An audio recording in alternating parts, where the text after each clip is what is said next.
Բարև ձեզ սիրելի բարեկամներ, Armix News նալիքի եթերում ժամանակի ձայնը հեղինակային հաղորդաշարի հերթական թողարկումն է։ Թողարկումը սկսելուց առաջ խնդրում եմ ձեզ սեղմել զանգակ կոճակը, բաժանորդագրվել մեր նորաստեղծ ալիքին եւ խրախուսել մեր աշխատանքը դրանով հանդերձ ձեզ համար։ Այսօր մեր տաղավարում է ազգային ժողովի նախկին падգամավոր, կրոնագետ, փիլիսոփա, մեր վաղեմի բարեկամ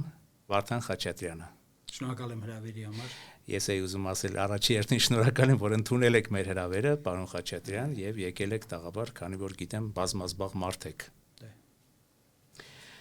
Պարոն Խաչատրյան, մի քիչ փորձեցինք այսպես ավելի լավ իմաստով թեթև սկսել, բայց իրողությունները որոշակի տագնապներ ունեն իրենց մեջ, տագնապահարույց են։ Ինչ կարծիք եք։ Գիտեք, աշխարհը գտնվում էր մեծ շրջադարձի մեջ։ Այդ մասին մենք խոսացել ենք նաև ձեր եթերում։ Այո։ Խոսացել ենք այն մասին, որ իհարկե զարգացումները կլինեն խիստ դժվար կանխատեսելի, բայց այնուամենայնիվ ճիշտ կլիներ, որ մուտք չգործեր այդ ամենը եռման փուլ, այսինքն պատերազմական գործողությունների չվերածվեր։ Հիմա լայն պատերազմական գործողությունների վերածվելու անվիճելի շանսերը տեսնում ենք, փաստացի։ Ուկրաինայում պատերազմը որևէ կերպ չի ավարտվում։ Իրանը վերանայում է պատկերացվող պարադիգման պատերազմների, այսինքն այն թե ինչպես պետք է ընթանան պատերազմները, ասենք ինչպիսին ընթանում են Ուկրաինայում օրինակ։ Ռուսաստանը աշխատում է, որ դե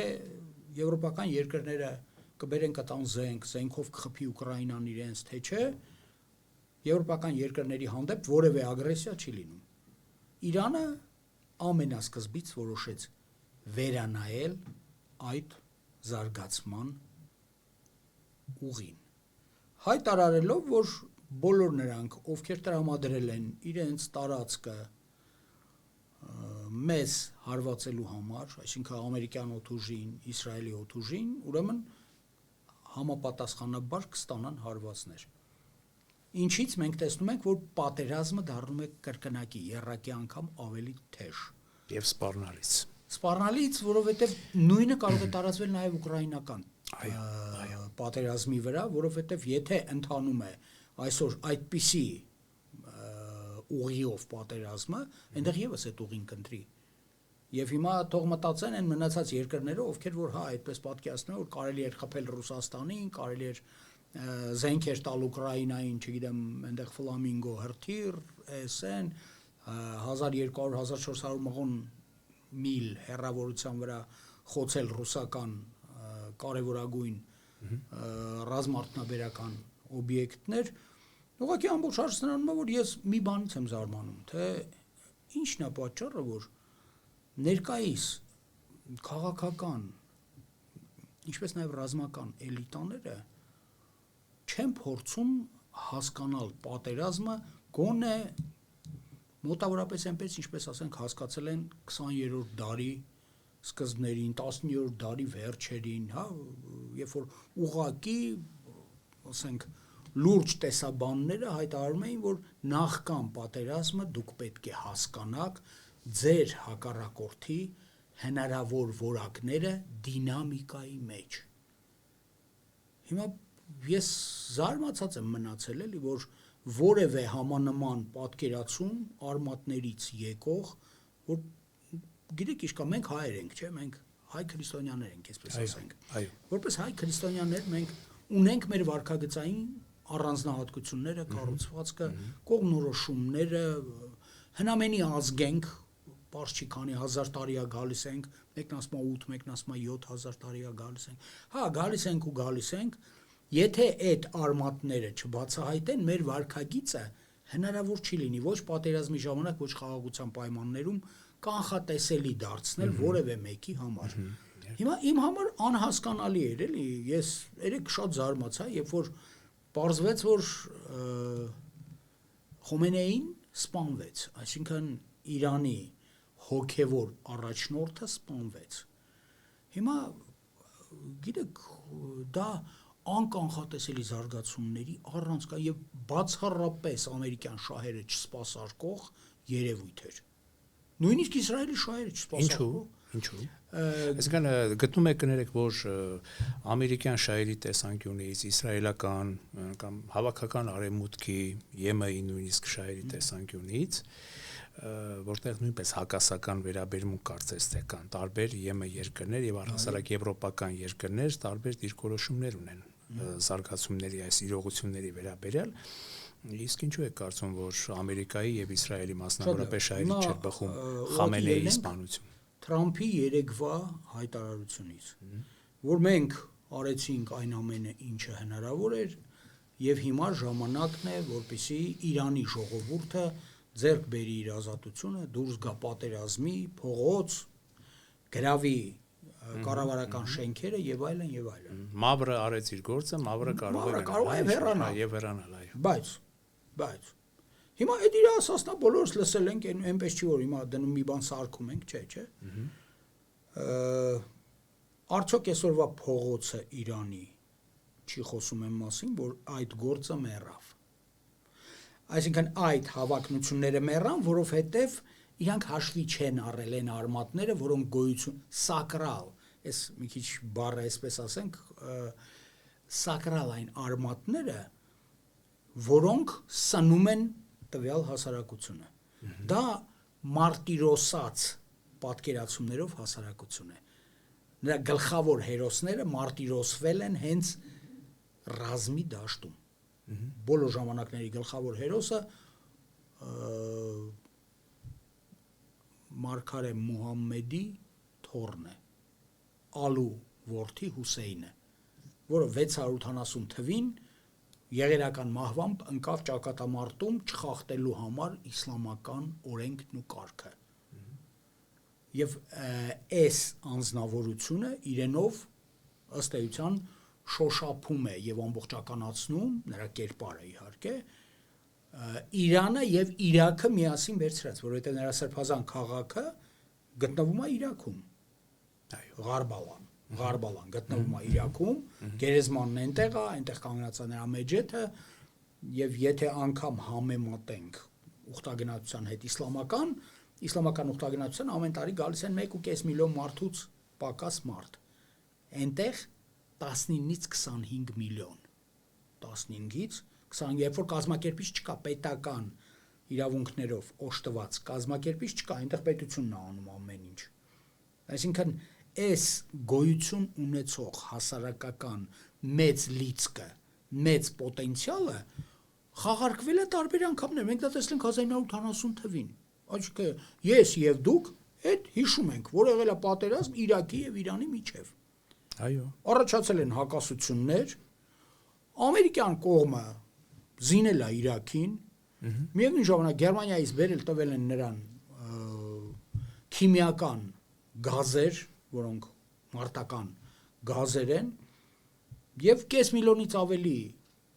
զորք իրանական կոտորվեց։ Բայց այդ երկիրը, որը ինչ որ չափով ոչ մեր տեսակետից նորից եմ կրկնում, բայց Այաթոլլահ Խոմեյնու ղեկավարած երկիրներ, անձնավորություն, որը շիայական իրավունքի խոշորագույն մասնագետներ այդ շրջանի եւ ստեղծեց քաղաքական իսլամ։ Փորձեց ստեղծել մեր համար շատ բանով դժվար ընկալելի արդարացի իսլամական երկիր եւ հայտարարեց իսլամում քաղաքականությունից դուրս ոչինչ չկա։ Հայտարարածը ճիշտ էր, որովհետեւ ոչինչ քաղաքականությունից դուրս չկա։ Ամեն ինչ քաղաքականության մեջ է, եթե դա հասարակության մեջ է։ Հա, եթե դա երկնքում է, հասկացանք, դա քաղաքականության հետ կապ չունի, բայց այն ամենը ինչ գոյություն ունի երկրի վրա, քաղաքականության մեջ է։ Հիմա այդ պատերազմական գործողություններում մի կողմին օգնում էին։ Նաև խորհրդային միություններ օգնում Իրաքին ինչ որ չափով։ Ամերիկայի Միացյալ Նահանգները, եվրոպական երկրները, հանձինս Գերմանիայի եւ այլն, ինչով ավարտվեց դա։ Իրանը պարտվեց։ Իհարկե ոչ։ Որովհետեւ Սադամ Հուսեյնի հնարավորությունները սպառվեցին, նա ինքը գնաց հաշտության, հետո էլ փաստորեն ոչնչացվեց որպես երկիր, այսօր այնտեղ հաղթել է ընտրություններում պրո-իրանական թեկնածուն։ Իրաքում։ Խոսքը վերաբերում է։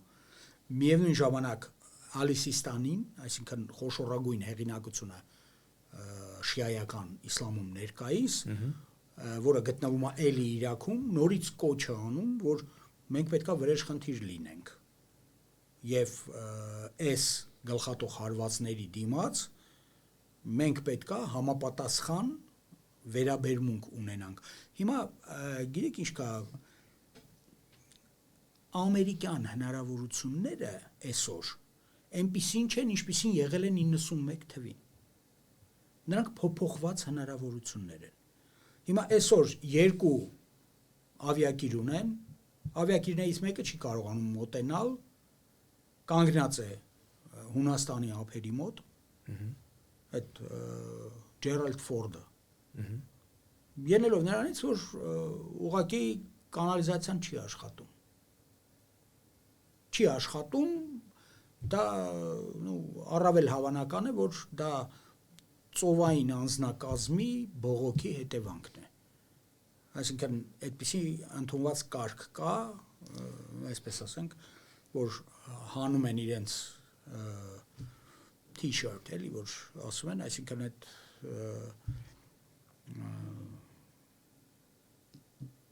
մայկաները պայմանական ասենք, եւ լցնում են կանալիզացիոն խողովակները, այսինքն լցնում են ունիտազներից,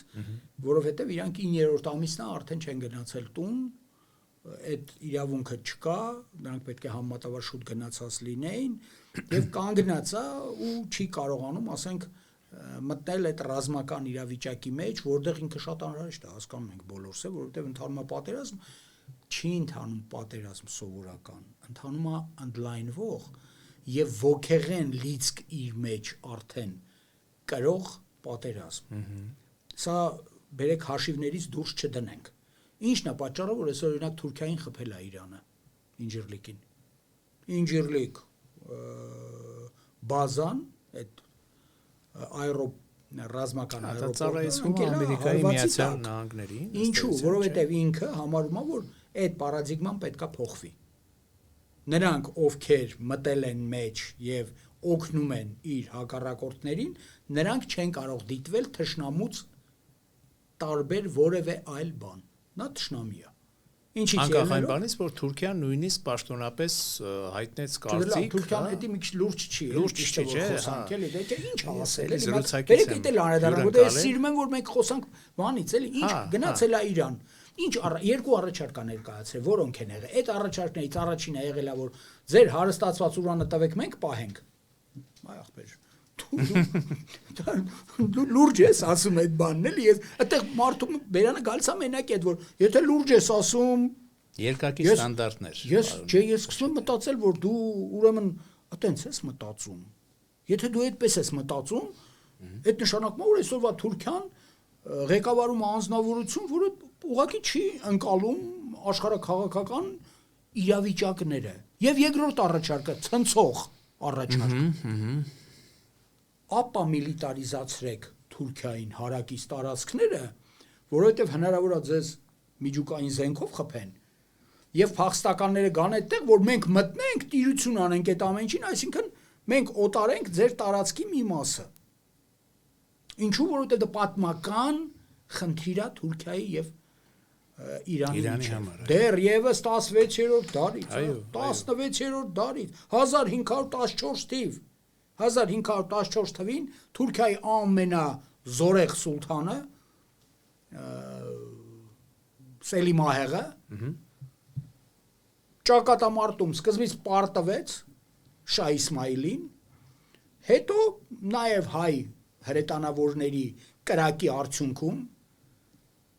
տարավ հաղթանակ եւ չլսված բան տասնյակ հազարներով մարդկանց գլխատեց որպես մահապատիժ սովորական գյուղացիների, որ դուք այլ մեկնաբանության իսլամ եք դավանում, այդ տարածքները մարդաթափանելու եւ զավթելու համար։ Հիմա դու գնացել ես այդ նույն տարածքները ուզում ես, եթե դու մտածում ես, որ կայսերապետական Իրանը, որը եղել է կայսրություն, չի հիշում, մոռացեք այդ բանը, բոլոր կայսրությունները լավ Չինաստանը, երբ որ ասում է հայերը մեր առաջին ընդունած սփյուռքն են, ֆիզիոգնոմիկայով եւ այլ ամեն ինչով տարբեր, եւ դա եղել է երկրորդ դարում, ես առաջի անգամ որ լսեցի, աթորից ուզում եմ գնացած, քիչ մնաց։ Որովհետեւ ես երբեք չեմ մտածել, որ երկրորդ դարում մենք այնտեղ այդ կարգավիճակն ենք ունեցել, բացառիկ կարգավիճակը։ Ես չեմ մտածել, որ այ հայերի կատարած դերը այդտեղ այնպեսին է, որ ասում են, որ 18-րդ դարի սկզբներից, երբ որ հայերին սկսեցին դուրս բերել Չինաստանից, չինական տնտեսությունը այլևս դարձավ ոչ տպավորիչ, չտպավորող։ Այդ մեղմ ձևակերպումներ են, որոնք իրանց ձևակերպումներն են բերում, ուրեմն մեր խաղացած դերը այնքան լուրջ է եղել։ Վերջապես այդ մարդիկ դրեցին, տվեցին 32% ապրանքների եղել է հայկական, մեծ չինական ճանապարհի վրա մետաքսի։ Հիմա երբ որ խոսում ենք, հիմա այստեղ գիտեք ինչ կա, ինձ մի բանն է էլի անհանգստացնում, որ ստրատեգիան աշխատում են ցույց չտալ։ Թվում է թե հիմա Թրամփն ասեց, հետո կասի դե չէ, մենք չենք ուզում լսեն, ոչ։ Ստրատեգիական նպատակը չի կարելի թաքցնել։ Մենք այն մարդիկը չենք էլի, որ ծառերի ետևում անտառը չտեսնենք։ Այդպես բան չի լինում։ Այստեղ Իսրայելի հարցը չի լուծվում առաջի հերթին, բարձ ասեմ ձեզ։ Այստեղ լուծվում է BRICS-ի հարցը։ Այսինքն Չինաստան, Ռուսաստան, Իրան, Հյուսիսային Կորեա, Իրանը խաղում է արխի կարևոր դեր։ Նրան դուրս բերելու դեպքում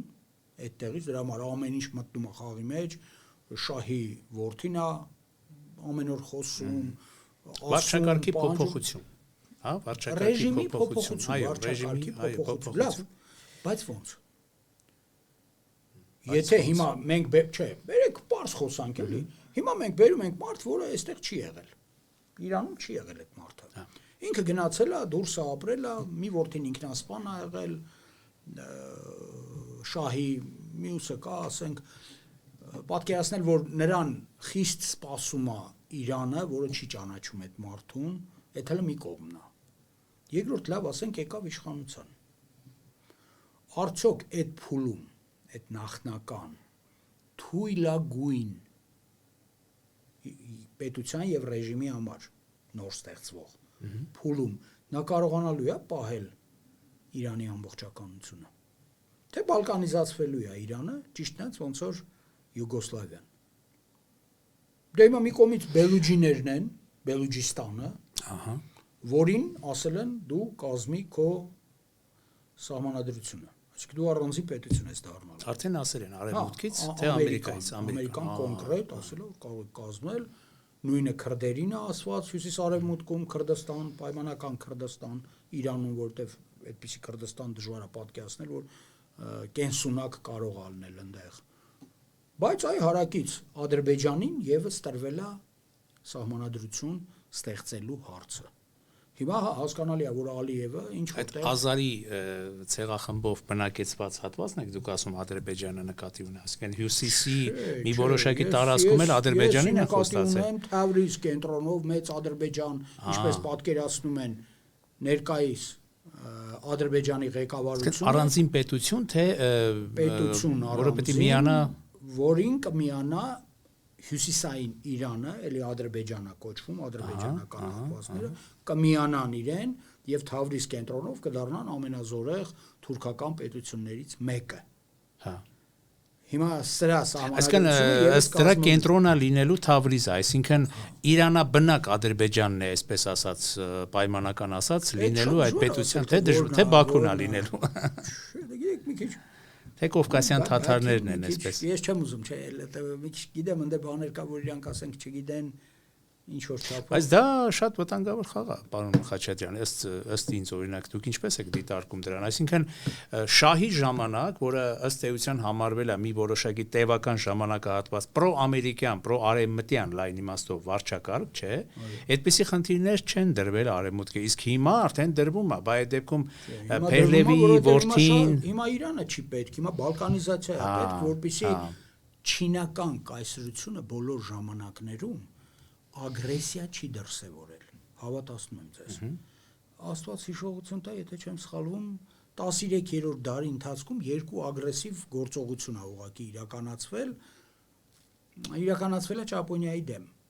Այդ էլ արել են մողոլները, որոնք գրավել էին Չինաստանը, ոչ թե Չինաստանն ա արել։ Վիետնամական պատերազմն է, որը կիսա պատերազմ էր, էլի, առանձնակի պատերազմ էր, որպես այդպեսին չկար Դեն Սյաոպինի ժամանակներում այդ թեթևակի ինչ որ հարվածների փոխատեղում էր բաներ տեղի ունեցավ նորից զորքի վերադարձ իրենց բնական վայրերը եւ վերջացավ գնաց Չինաստանը միշտ որպես կայսրություն կայացել է ճանապարհների կառուցման վրա այսինքն մեծ մետաքսի ճանապարհը ես չեմ կառուցել դուք չեք կառուցել մեծ մետաքսի ճանապարհը կառուցել են Չինաստանը եւ Իրանը Այսինքն Պարսկաստանը եւ Չինաստանը կառուցել են այդ մեծ մետաքսի ճանապարհը, որը եղել է այն ժամանակվա միակ գործող կապիտալի, բանկային կապիտալ չի եղել, արդյունաբերական կապիտալ չի եղել, առևտրական կապիտալի կորոնար զարկերակը աշխարհի համար։ Հիմա եթե Իրանը հանում են այս հավասարումից, նշանակում է, որ ինքը կանգնում է փաստի առաջ Չինաստանը։ Չինական զարգացումը, որը աներևակայելի ուժեղ է այսօր, կանգնացնել հնարավոր չի լինում, այստեղ կարող է եւ արգելակվի։ Ինչը ստրատեգիական թիրախ է, հասկանանք, ես ասենք հասկանանք։ Այո։ Հակառակ դեպքում, երբ որ մենք ասում ենք, որ չէ, Իսրայելին է պետք sense բաներ, այ ես չգիտեմ, միգուցե Նեթանյախուին անհրաժեշտ է որպես քաղաքական գործիչ։ Բայց արդյոք հիմա այսօր Թել Ավիվը նորից ընկել է հարվածների տակ։ Հիմա Թել Ավիվի բնակչությունը խիստ ուզում է որ հարվածների տակ ընկնի։ Չէ։ Հիմա երբ որ մենք խոսում ենք, հա խոսանք ստրատեգիայից, ոչ թե այդ տակտիկական հնարավորությունների մի բազմությունից, որտեղ կեղծիքը մեծամասնություն է կազմում, որ ահա Իսրայելի գերշահն է, որ այստեղ ինքը հարձակվի Իրանի վրա,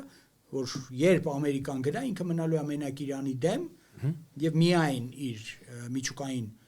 զենքի հնարավորությունը շատ կարող է քիչ լինի։ Քիչ լինի, որովհետեւ դե Պակիստանն էլ արել հայտարարություն, որ մենք որպես ատոմային տերություն, որպես միջուկային տերություն Իրանին պատրաստ ենք պաշտպանել մեր հրթիռներով։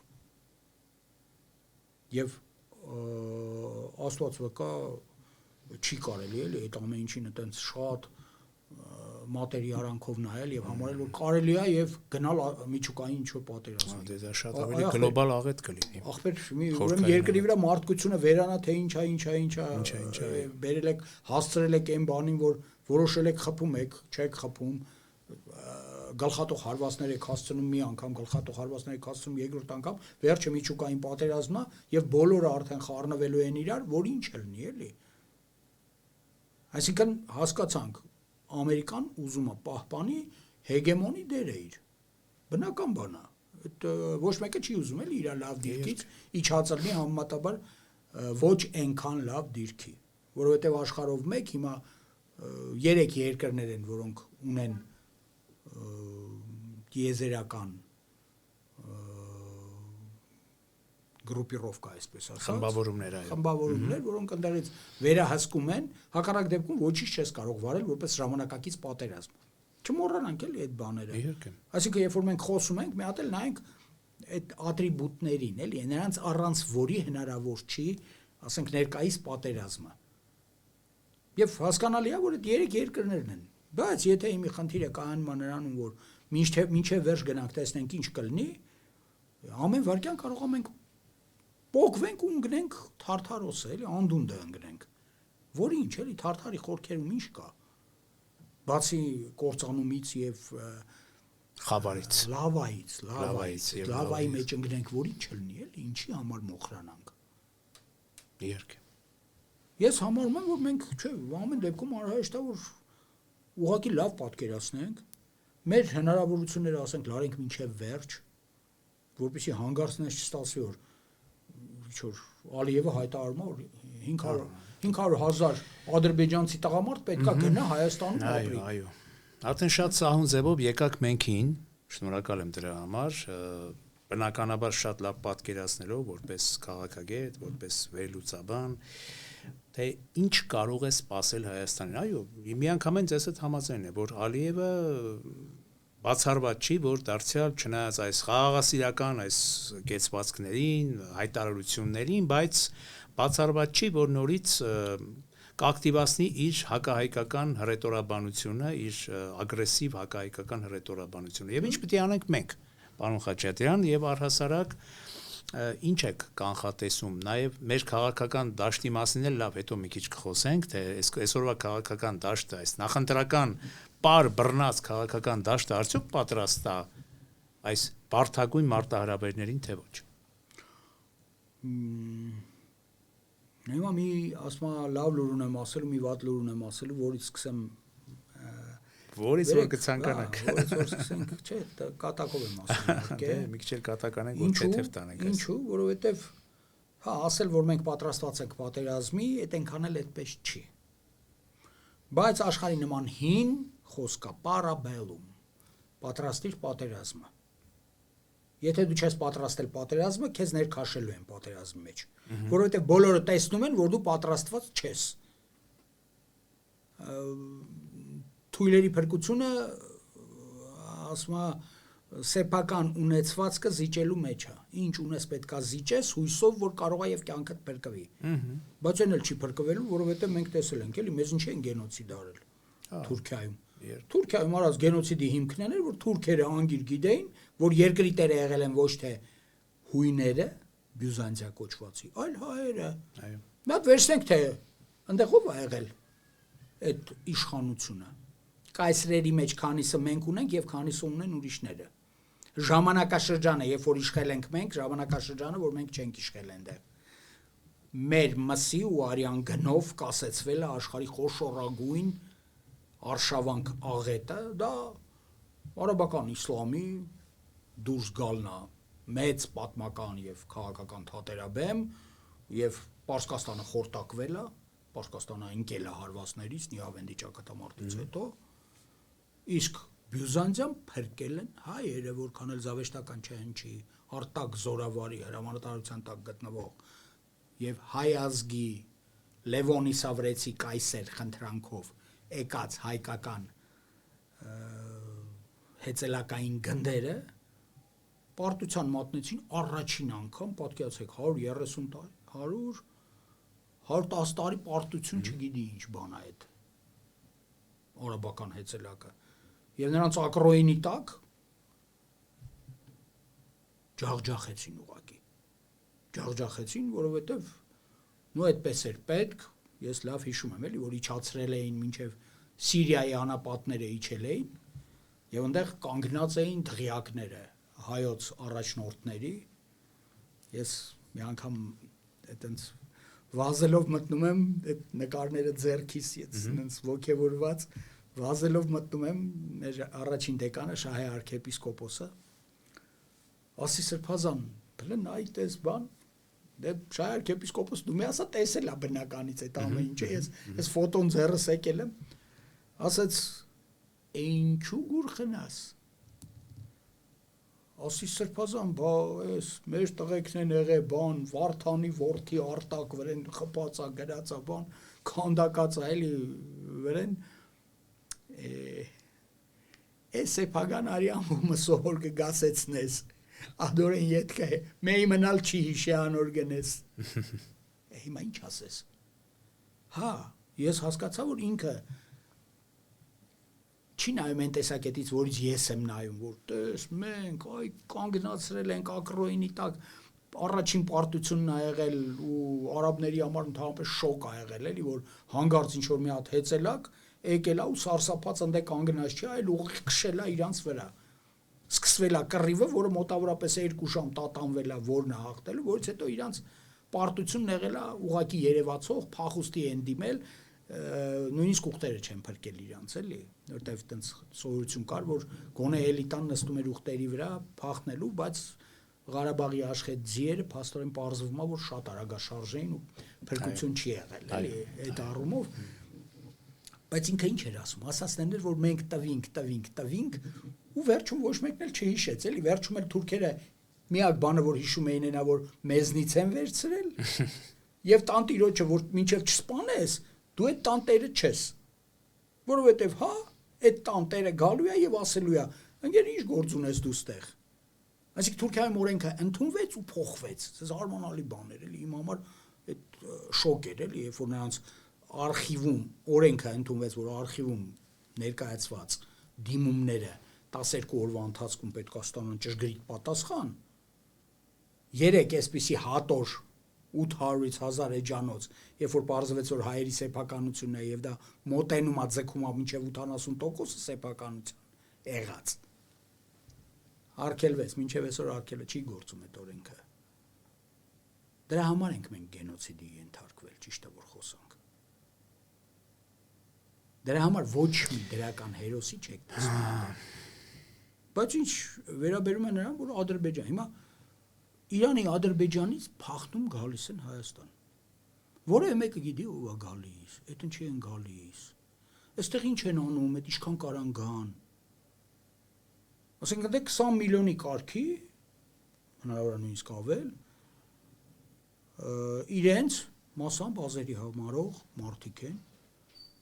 ասենք 2 միլիոն եկավ ինչ են կանում ահավոր բան է դա չէ ու ոնց է այսօրվա մակը մի հատ էլ վերցնենք որովհետև մենք մտածում ենք այսա մակը փողը կտա մենք ստե բանը վրանները կդնենք ինչ որ բուժօգնությունը կազմակերպենք այս մարդկանց ջուրը կհատկացնենք սանիտարական պայմանները կդարձնենք կատար լսեք 66-ից 40 քանիսը Տրամպը դուրս է եկել ՄԱԿ-ի կոմիտեներից չկա այնտեղ ամերիկան հիմնական փոխտվողն էր ՄԱԿ-ի հիմա այսօր ասում է չէ չեմ տալիս որտեղ ՄԱԿ-ի նման մի բան էլ ես եմ այլընտրանքային կառույց է ստեղծել այլընտրանքային կառույց ստեղծել խաղաղության այդ մարմինը հիմա գալու է պահա ասելու են փող չկա ու ասելու են դե դուք պահեք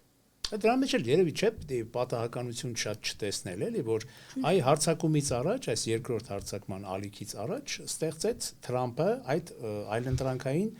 խաղաղության հաստատման մարմինը ստրատեգիական գիծ կարող եք տեսնել այդտեղ այո ոչ մի խնդիր էլ այդտեղ չկա քայլ առ քայլ նպատակները փորձում են իրական ուրիշ խնդիր է ստացվում է թե չէ այո դա էլ կա այդ դժվար է ասել ինչքանով է ստացվում են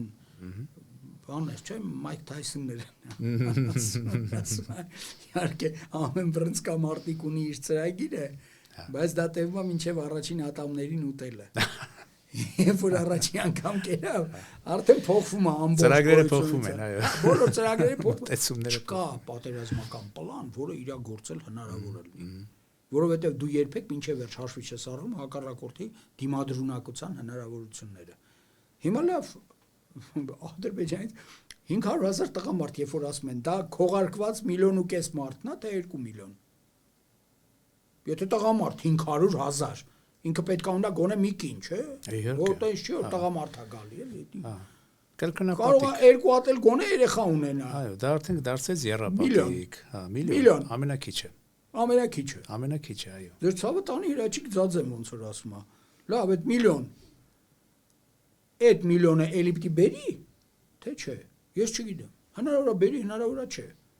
այդ մարդիկ ստեղից չեն գնալու որտեվ ընդեղ էլ մի հատ ինչ որ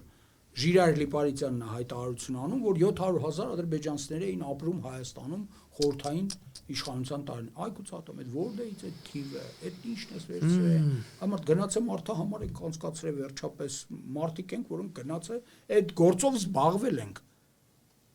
Այդ որից այդ 700 այդ կարող է երկնային ուժերն էս հաշվում մեջը բան, չգիտեմ էլի այդ ոնց է տենց ստացվում, այդ որտեղից է, այդ ինչի է սպասարկվում այդ մարդկանց կողմից հակա հայաստանյան ինչ որ ծրագիր, ինչ որ թիրախներ, ոնց կարելի է տենց ախր։ Եվ հարցնող էլ չկա, թե բայց չի տենց։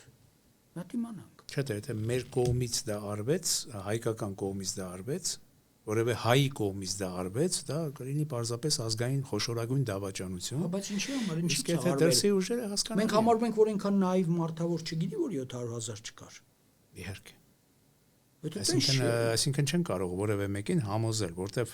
այսօր էլ արդեն շատ հարաճուն փաստեր են բերվում, որ այդպեսի բան չկա, դա միֆ է, դա ադրբեջանական հերթական միֆն է, հերթական ագրեսիայի փորձն է,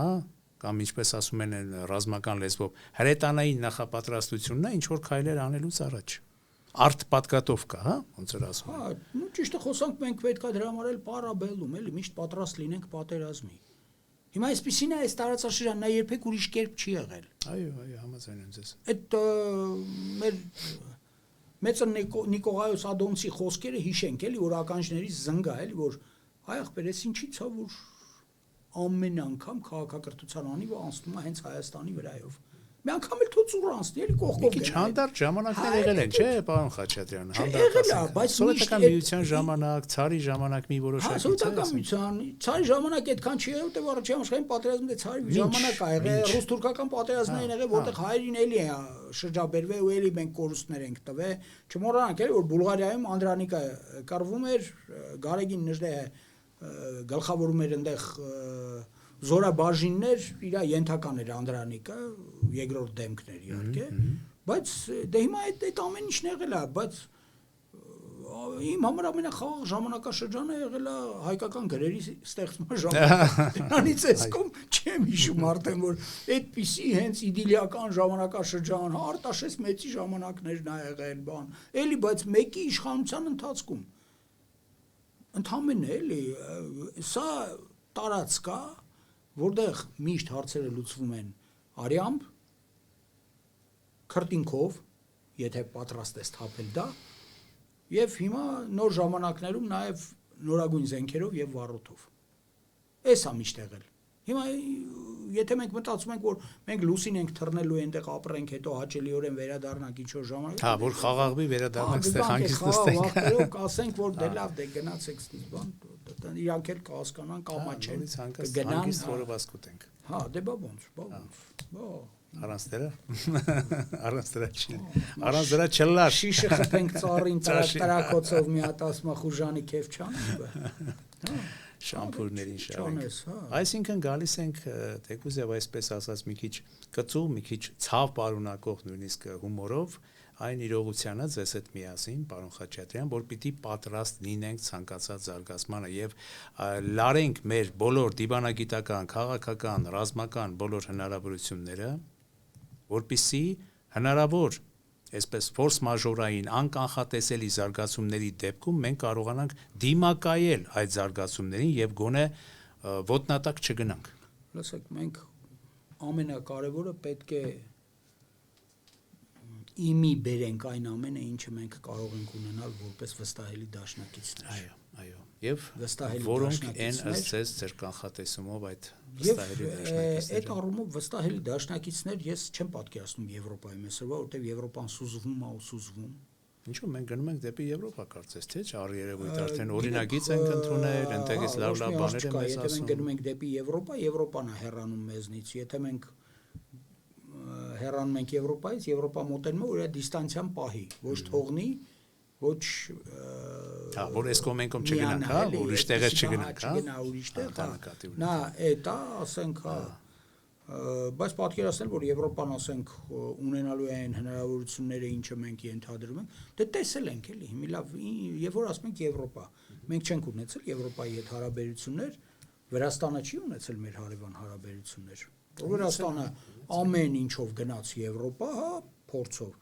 Ու ասաց, որ Եվրոպան ասաց, որ բերում ես եւ գինից ծախում ես մեր մոտ ազատ, այդ գինով պահես քո երկիրը եւ այլն եւ այլն։ Եվ ընդհանրապես 2 տարի հետո հայտարարեց, որ դուք այդքան մակերևույթ խաղողների չունեք, որ այդքան գինի եք բերում, այդ գինին այնքան էլ լավը չի եւ այլն, հա։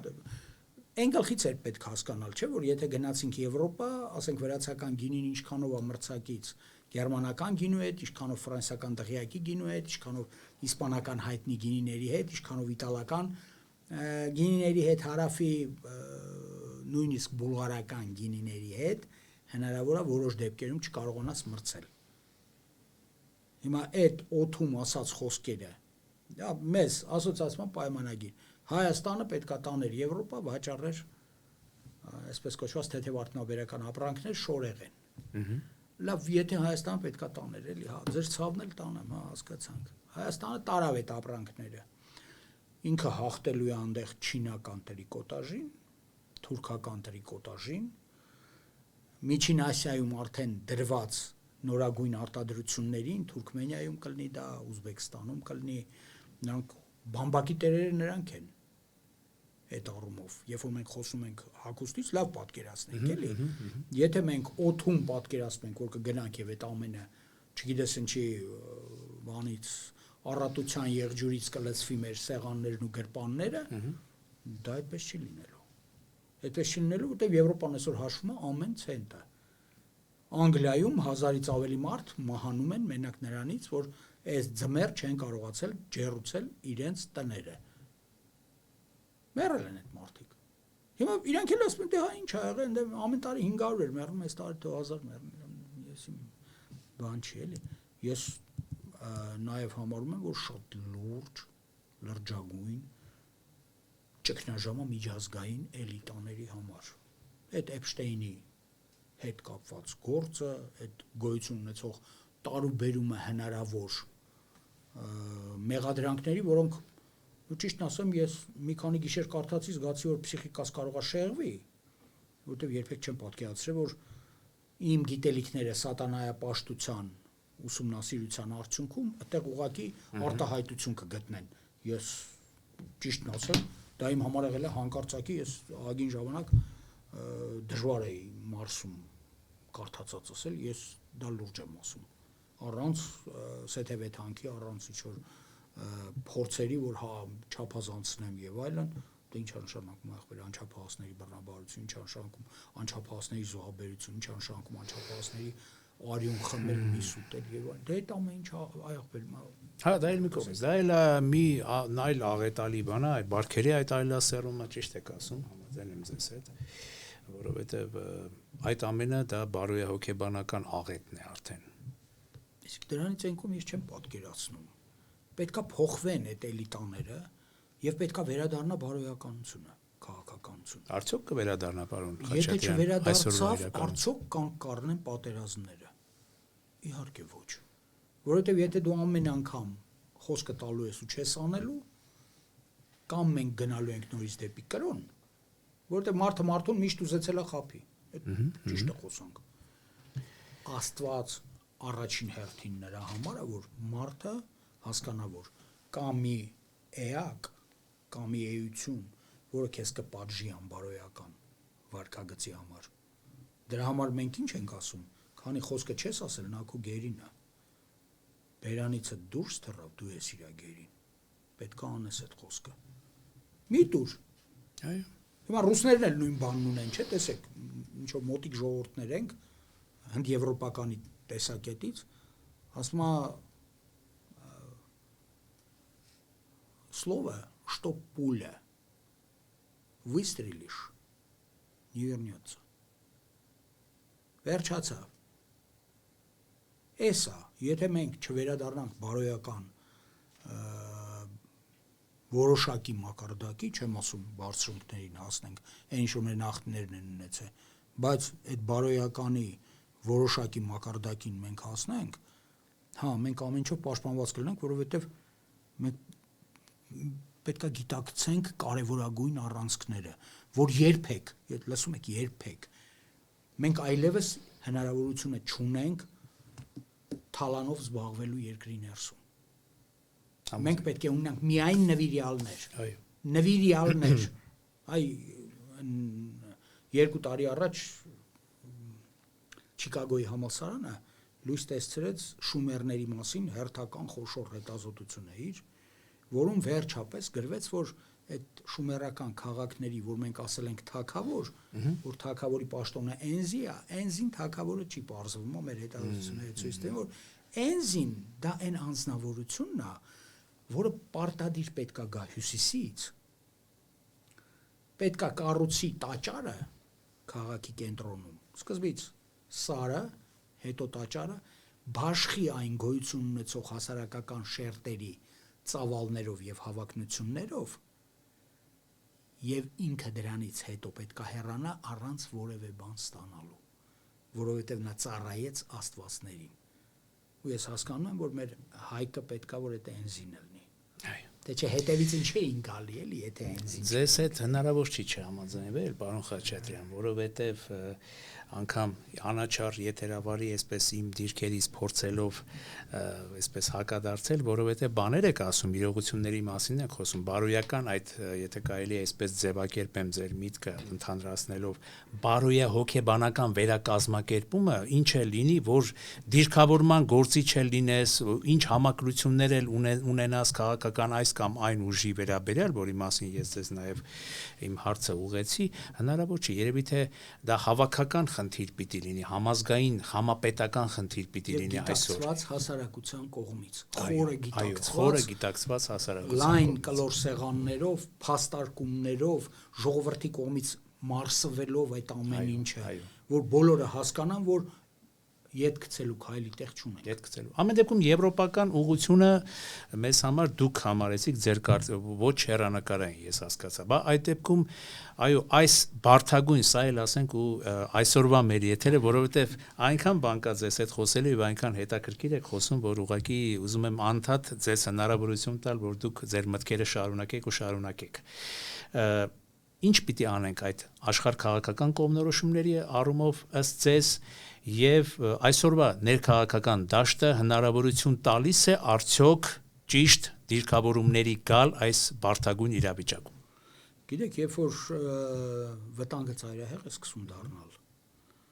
ես չեմ կարծում, որ երկրի ներսում որևէ ուժ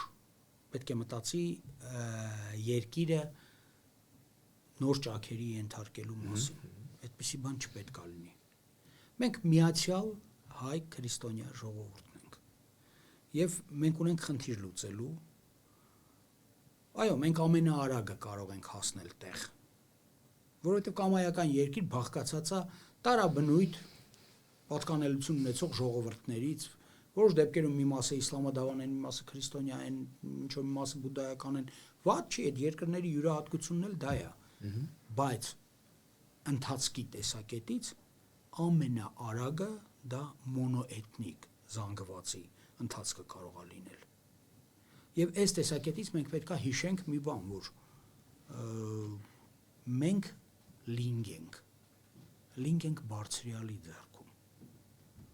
որովհետև այն փոփոխությունները, որոնք պետք է արվեն, շատ դժվար է լինելու բազմազգ երկրներում դա հասցնել ինչ որ մի մակարդակի։ Բացի սրանից, մենք պետք է վերջնականապես իրատեսական պատկերացում ունենանք ու կազմենք մեր հարևանների մասին, ախպեր։ Իմ համար դժվար պատկերացնելի բան է, երբ որ մենք խոսում ենք, որ թուրքերը այլևս մեր բարեկամներն են։ Եթե մի պետություն, ես էլ նման բարեկամ չեմ պատկերացնում։ Չէ, ասում ենք, լավ, ասում ենք, հարց չկա, ասում ենք։ Ես դեմ չեմ, որ լայն սեղանը լինի, ասեն, մենք էլ ասենք մեր փաստարկները։ Լավ, խնդիր չկա։ Ասում եք, որ նրանք մեր բարեկամներն են։ Նախ պետք է ապացուցեք ինչի են մեր բարեկամները, որովհետև յուրաքանչյուր պետություն շահերով է շարժվում։ Թե բարեկամ չեն, պարզապես ուղղակի այսօր խաղաղություն հաստատենք իրենց հետ, լեզու գտնենք, որ հետո հզորանանք, հետո արդեն ավելի, այսպես ասած, ուժեղ դիրքերից, ուժեղի դիրքերից խոսենք Թուրքիայի հետ, Ադրբեջանի հետ։ Պետություն է, որը վարել է հակահայկական քաղաքականություն։ Մեծ գենոցիդից սկսած մինչև մեր օրերը ընթանում է այդ։ Հանկարծ չմտածեք, թե այդ ասում ենք, որ ինչ որ գենոցիդը բերենք, կպցնենք, չէ։ Հիմա Աբխազիայում մի տարի էլ չկա։ Ընտրությունների ժամանակ խժռելով Վրաստանը, Թուրքիան գնաց հասավ Աբխազիա, բոլորը գիտեն դա։ Այնտեղ Ռուսաստանի տեխնացուին, այսինքն ում որ սատարում է Ռուսաստանը, նրա տեխնացուին դիմադարձ դրել էր իր տեխնացությունը Թուրքիայի ներկայացուցիչ, այսինքն Թուրքիայի սատարած տեխնացուն։ Եվ Թուրքիայի սատարած տեխնացուն ինչ հայտարարություն արեց, նախավերջին օրն էր, լավ հիշում ենք էլի։ Հայերը Աբխազիայի պետք է ոչնչացվեն, որպեսզի Աբխազիան դառնա Աբխազիա։ Այսինքն նորից կոչ գենոցիդի, լավ։ Եթե մենք համարում ենք, որ այդ ամենը իրերի բնության մեջ է եւ հենց այդպես էլ պետք է լինի, մենք էլ ռեակցիա չտանք ընդհանրապես, այդ դեպքում բացատրենք, բայց ինչի ռեակցիա պետք է չտանք։ Ոնց հասկանանք դա։ Ես համարում եմ, որ այո, մեր հարևանների հետ եւս հարաբերությունները պետք է այն մակարդակին գան, որ մենք այլևս մեկուսացման մեջ չհայտնվենք, ինչպես 44 օրյա պատերազմի ժամանակ, որովհետեւ այն իրավիճակը մեր համար պետք է գոնե ինչ-որ չափով դաս լինի, որ անսահման քաջությամբ կռվող հայ տղաները նորից չկանգնեն միևնույն խնդրի առաջ, որ ամբողջ աշխարհը սպասարկում է կոալիցիոն արշավանքը, որը մեր դեմ եկել է եւ պետք է անցնի մեր վրայով, որովհետեւ աշխարհը համարում է, որ այո, հայերը պետք է Ադրբեջանից դատարկվեն, գենոցիդալ ընթացքի առաջ պիտի բոլորը աչքերը փակեն։ Մենակ մի մարդ կար, որ խոսում էր էլի Ամերիկայում, այդ Վիվիկ Ռամասվամին էր, որը պրեզիդենտության տեխնացու էր, բան չեմ ասում, հանրապետականներից հնդկացակում տղա էր, որը շատ ճշգրիտ դնում էր այսպես կոչված այդ վեկտորները, որ հայապել, եթե հնգանիշ թվով հայերին քշել են։ Այդ ոնց է որ մենք sense ջուրը բերաններս առած նստել ենք, էլի։ Մենք պետք է իմանանք մեր բարեկամներին, մեր հնարավոր դաշնակիցներին, մեր թշնամիներին էլ իմանանք, նրանց էլ դասակարգենք, նրանց հետ էլ վարենք ինչ որ քաղաքականություն, որ ասում ենք, որ հա պատերազմ չլինի։ Մեզ պատերազմը այսօր ձեռնտու չի, որևէ մեկի պատերազմը ձեռնտու չի, որ դες վերցնենք, բայց այն որ 100-ամյակներով եկած թշնամանքը որևէ կերպ թաքցնել հնարավոր չի, մեր հին հայկական խոսքն է, էլի։ Ում հետ դաշնակցենք։ Մախաթը պարկում չեն թաքցնում։ Ամերիկայի, Ռուսաստանի, Չինաստանի ռեալ ուժ ներկայացնողների։ Մյուսների հետ դաշնակցելու Իրանի հետ հարաբերություններ ոչ մի խնդիր։ Այդ առումով, ասենք, այն ինչը որ մենք պատկերացնում ենք, պետք է այնտեղ եւս, ասենք, ընկալելի լինի, հասկանալի լինի եւ վերջին հաշվով, ասենք, այդ Թուրքիան հասկանում եք, ես Իրանի հարես մեկ էլ ասեմ ու վերջացնենք, էլի, ես հասկանում եմ, որ ձեր ժամանակը վերջնականապես եմ խժռում, էլի։ Չէ, դու ենք հանդիպելու, եթե։ Այսօր կվերջացնենք, բայց այդպես ոչ եք վերջացնի։ Իրանը շատ լավ տեսնում է, որ այն ինչը որ դրել են իր առաջ, կապիտուլյացիոն այդ կետերը, դրանք մշակել են Թուրքիան, Եգիպտոսը եւ Քաթարը։ Պատկերացնել, որ կայսերապետական հիշողություն ունեցող այդ երկիրը մոռանալու է դա չի լինելու։ Պատկերացնել, որ մոռանալու են այն առաջարկները, որ Էրդողանը գնացել է, դա չի լինելու։ Հիմա մեր խնդիրը այդ առումով բալանսավորված այն խաղն է, որը ոչ կթողնի, որ մենք ընկնենք վայրի վերումների մեջ, ինչպես 44 օրյա պատերազմում ընկանք, ոչ էլ կբերի նրան, որ մենք համարենք, որ հա ում վրա էլ գնանք կլինի։ Այդ երեք խոշոր պետությունները, որ մատնանշեցիք, դարձյալ ձեր քաղաքագիտական տեսակետն է, հնարավոր է համարում շատ ճիշտ բալանսավորված հարաբերություններով Հայաստանը զերծ պահել հնարավոր աշխարհքաղաքական վտանգներից եւ կարեւորը անվտանգ պահել մեր պետականությունը եւ զարգացման ուղիով տանել, թե ասենք օրինակ հիմա ճիշտ է, այս Թրամփ-Պուտին հարաբերությունները, Թրամփի վարչակարգը ինչ որ առերևույթ փոփոխությունները, Չինաստանը, հնարավոր է, որ բայց այդ հակասությունների մեջ ինչ ենք անելու, այդ հակասությունները կարողանալու ենք հաղթահարել, եթե կարողանանք երեքի հետ էլ, երեք այդ կողմերի հետ էլ, այսպես շատ բարի դրացիական հարաբերություններ հաստատել եւ դրանից միայն շահել։ Գիտեք, ես կասեմ հերետիկոսական պատասխան էլի այդ հարցին։ Թե երեքից մի քիչ տոկոսային հարաբերությամբ նախապատվություն կտակ, պարոն Խաչատրյան, ըստ ձեր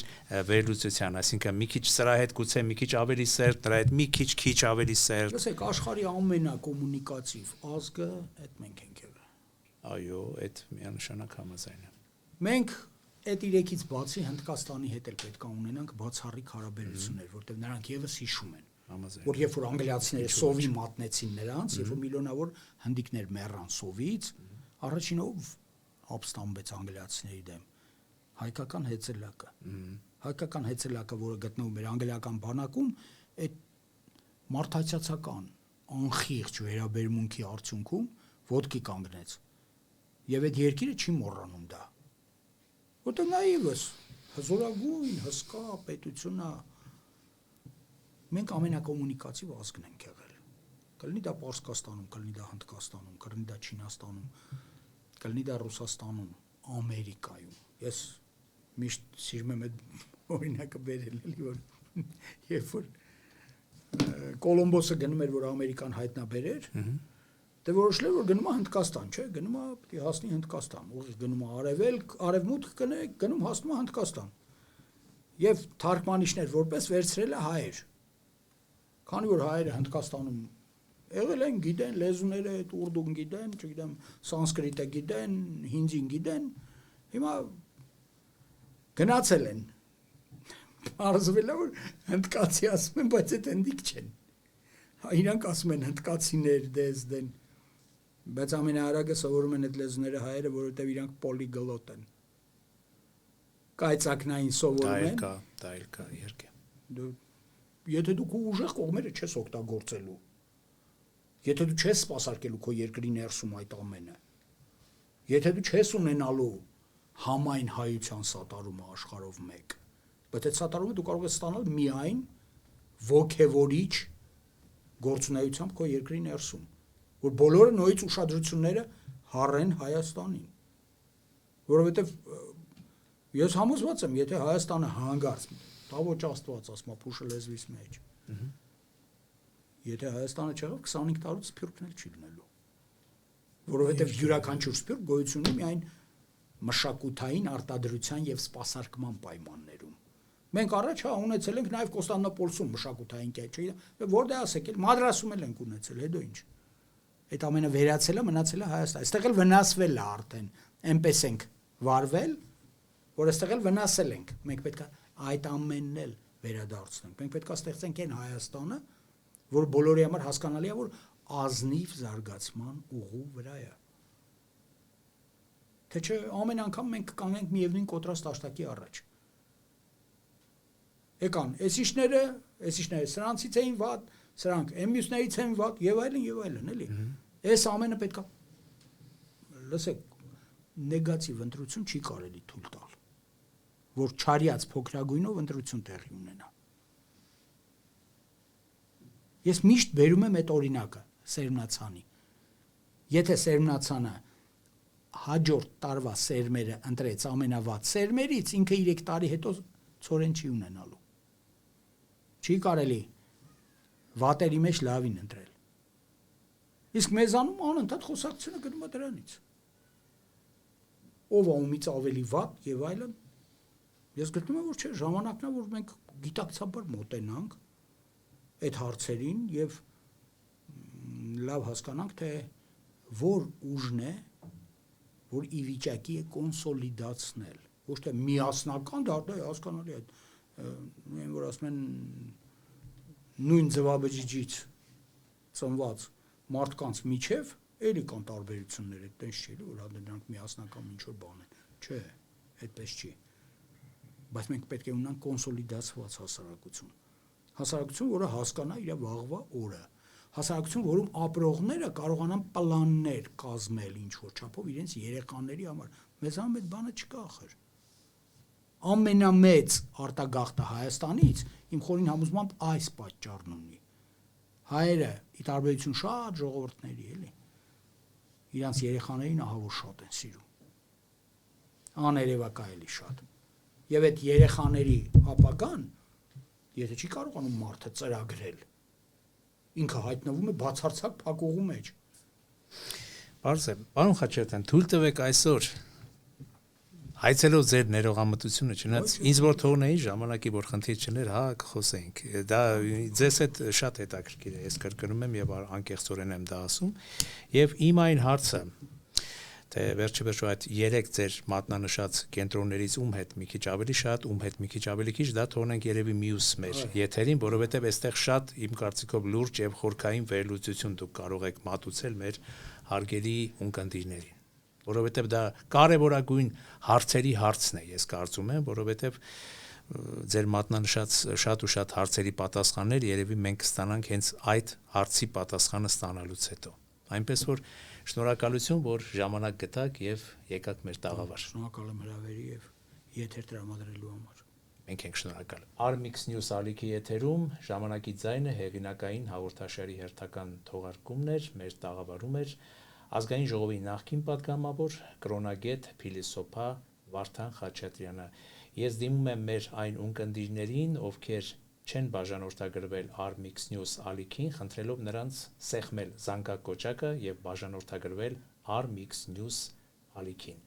Շնորհակալություն, այսօր այսքանը, կհանդիպենք։